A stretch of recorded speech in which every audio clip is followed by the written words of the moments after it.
जब ये देश में 90 रुपया किलो प्याज बिकाए के चाहिए, जब ये देश में रोज 15 दिन में 4 बेर गैस सिलेंडर का दाम बढ़े के चाहिए, जब ये देश में रोज डीजल पेट्रोल का दाम बढ़े के चाहिए, एक चीज और बाबू का दाम बढ़े के चाहिए। समर्थन चाहब आप लोगों का, अगर शाही बढ़े के तो आप लोगों का अगली लाइन पर ताली चाहब। समर्थन में रुपया पैसा ना, समर्थन चाहब। ऐसे भाई देखो भैया दूधे से महंगा बिका बाटे पानी, शाही हिसाब ये भूले का हो, शाही हिसाब ये भूले का हो रे, तो 100 से भी पार चाहिए, तो 100 से भी पार चाहिए, तुझे का हो तो 100 से भी पार चाहिए, तुझे का हो तो 100 से भी पार चाहिए, तो 100 से भी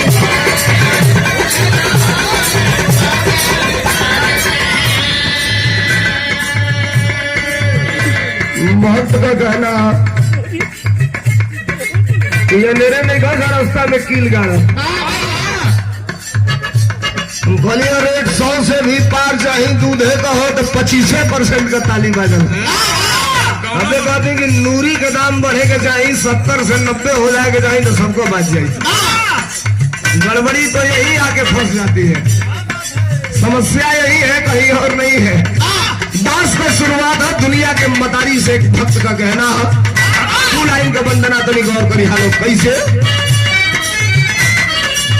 मैहर का भागवती नहीं हो, मैहर का भागवती विंध्यवाली महारानी,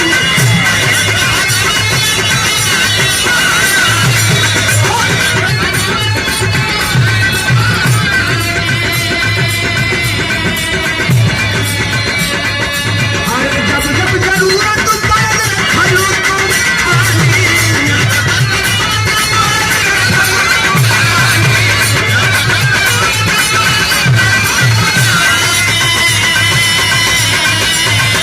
मैहर का भागवती विंध्यवाली महारानी, जब जरूरत पड़े खलू तुम पानी, धन के बबरिया जैसे आ गई हो,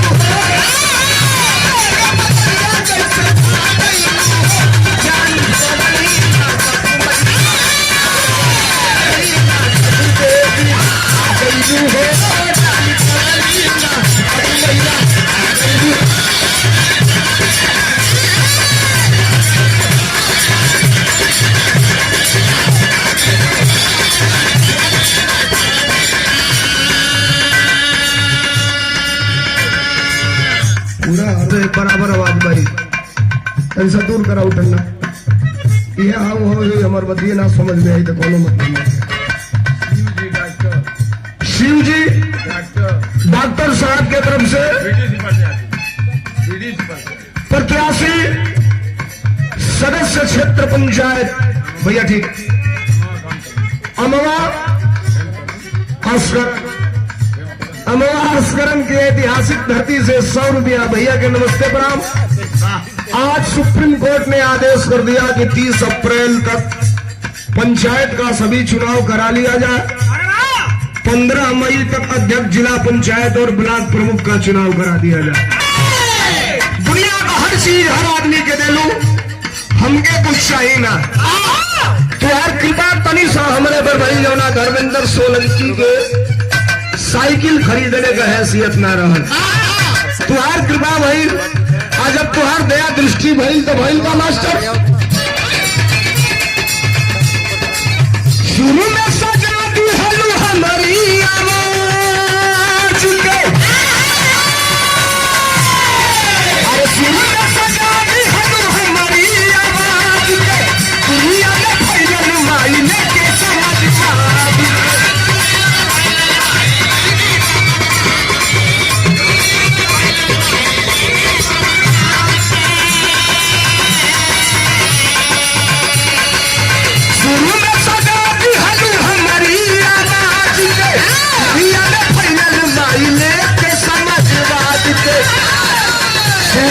तुलसीदास तान सेन जग में आला।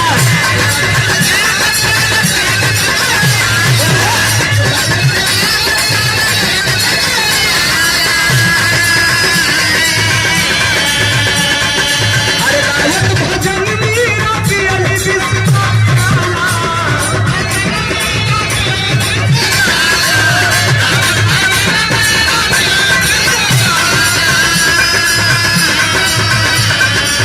सुर तुलसीदास तान सेन जग में आला।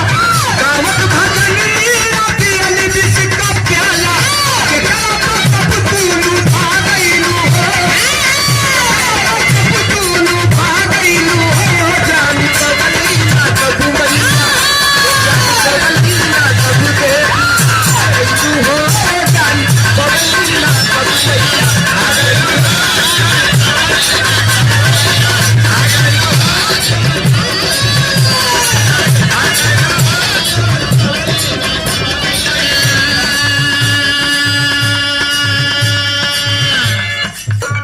वंदना के संधि विच्छेद कही गई, सारांश निकली वंदना जो कभी बंद न हो सकती है। दास का अंत में अल्दियत का परिचय देता, मतारी हमार खानदान कवन है, कुल बताई लेकिन अपने पूर्वजन का नाम ना बताई। तो हमारे गीत संगीत में ओज ना हुई, गीत संगीत में प्रकाश न आई। भक्त बतावत बाका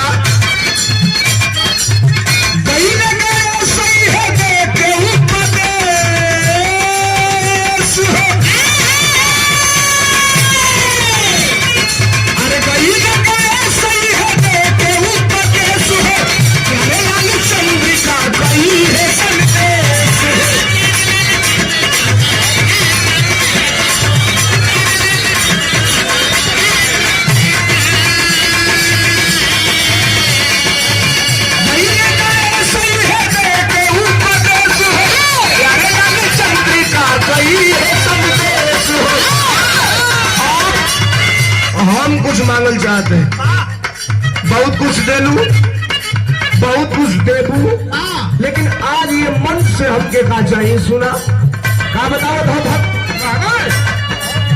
बिरहा को बढ़त रहे आई हो। अरे बिरहा को बढ़त रहे मैया जवानी।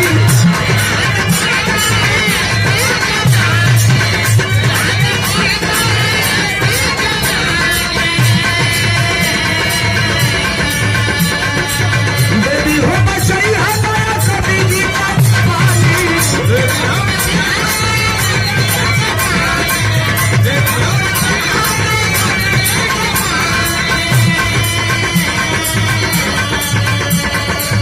बिरहा को बढ़त रहे ऐसे जवानी मैया। देवी हो बचई हमारा कभी जी का पानी। यही सुर में सोलंकी के समा गईलू हो, सोलंकी के समा गईलू हो।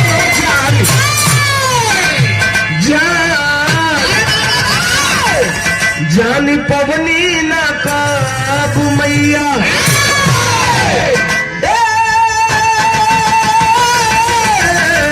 मैया हो मैया। जानी पवनी ना काबू मैया। आ गईलू हो जानी पवनी